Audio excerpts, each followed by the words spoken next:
ఇచ్చిన మా నార్త్ నియోజకవర్గ ప్రజలకి అట్లాగే భారతీయ జనతా పార్టీ అగ్ర నాయకత్వానికి రాష్ట్ర నాయకత్వానికి గౌరవనీయులైన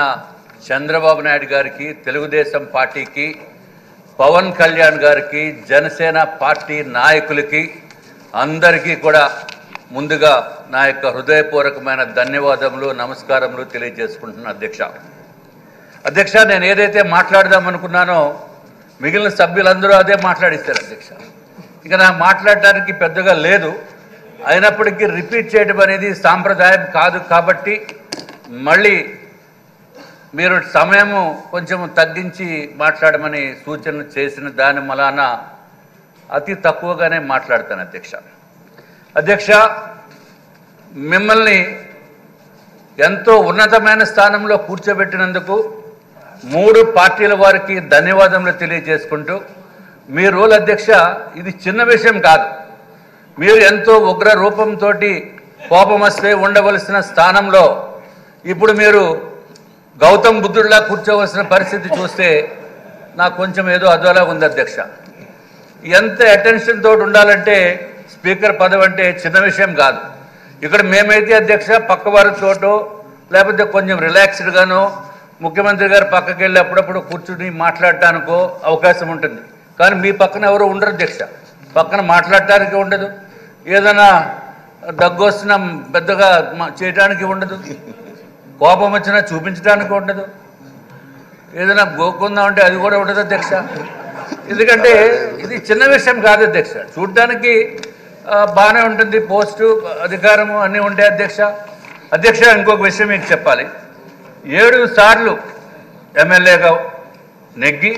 ఒకసారి ఎంపీగా నెగ్గడం అంటే చాలా చాలా కష్టం అధ్యక్ష ఇది అందరికీ తెలియాలి మొట్టమొదటిసారిగా వచ్చిన ఎమ్మెల్యేస్కి అందరికీ తెలియాలి అధ్యక్ష నేను రెండోసారి ఎమ్మెల్యేగా అయ్యేటప్పటికే నాకు సగం గరిపింది అధ్యక్ష చాలా కష్టం అధ్యక్ష అట్లాగే ఈరోజు ఒక విషయం ఏంటంటే అధ్యక్ష 22 జూన్ ఇదే రోజు మీ అత్యంత ప్రియమైన శిష్యుడు వెలగపూడి రామకృష్ణబాబు గారు 4వసారి ప్రమాణం చేసి శాసనసభలో వచ్చిన రోజు నిన్న అయింది అధ్యక్ష ఈ రోజు వారి జన్మదినం అధ్యక్ష వారి జన్మదినం నాడు మీరు అధ్యక్ష పదవిని స్వీకరించడం అనేది మాకు చాలా చాలా సంతోషం అధ్యక్ష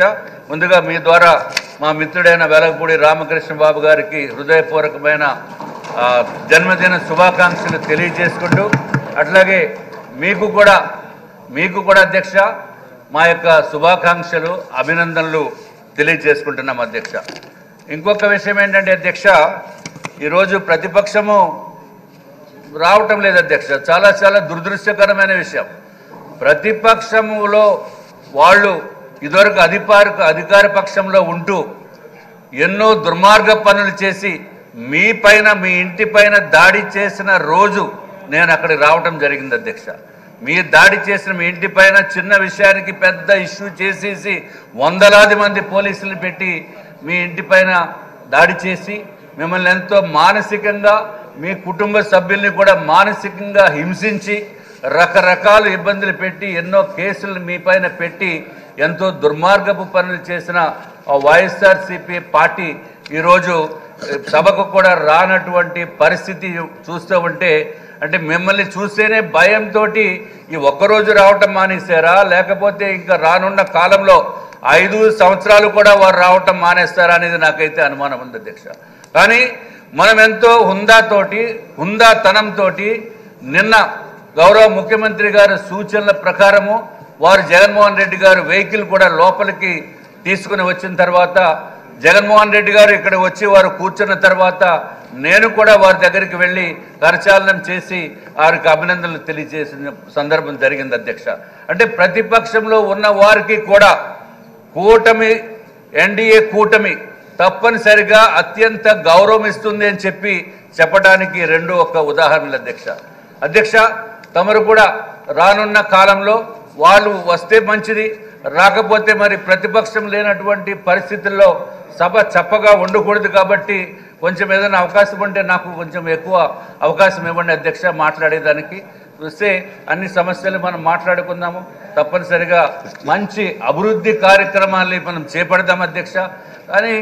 ఎందుకో మరి రెండోసారి వచ్చినప్పుడు వీళ్ళు ప్రతిపక్షంలో రావాలని నా యొక్క మనస్ఫూర్తిమైన కోరిక అధ్యక్ష. నన్ను మా పార్టీ వారు ఎంపీకి వెళ్ళమంటే